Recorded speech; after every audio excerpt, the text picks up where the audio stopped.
Welcome! In this video, we will explain the factors that affect the productivity of both camera PATS and drone PATS. We'll define what these roles do, compare their productivity drivers, and finish with a short recap, so everything sticks.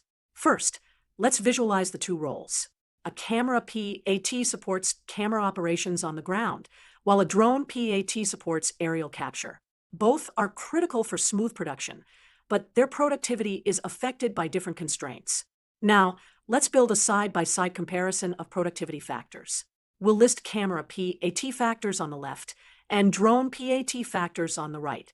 Notice how some factors are operational and others are environmental. Let's add the camera PAT factors first. 1.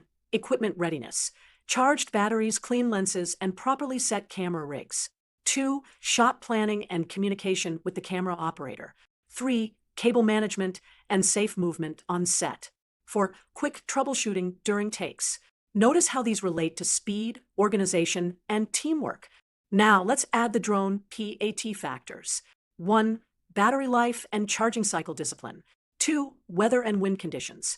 3. Flight permissions and safety checks. For data handling after each flight, backing up footage quickly and correctly. These emphasize safety, airspace rules, and environmental limits. Even though the lists look different, there are important shared factors. Both roles depend on planning, clear communication, and reducing delays between takes. If those shared fundamentals are weak, productivity drops fast. A simple way to summarize productivity is this: productivity equals successful shots per hour. To increase it, you either raise the number of successful shots or reduce time lost to issues.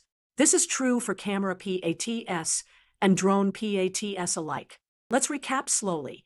Camera PAT productivity depends on equipment readiness, communication with the operator, safe movement, and quick fixes during a take. Drone PAT productivity depends on battery management, weather, permissions, and data handling, and both roles share the same core: planning, communication, and minimizing downtime. Keep these in mind, and you can predict where productivity gains will come from.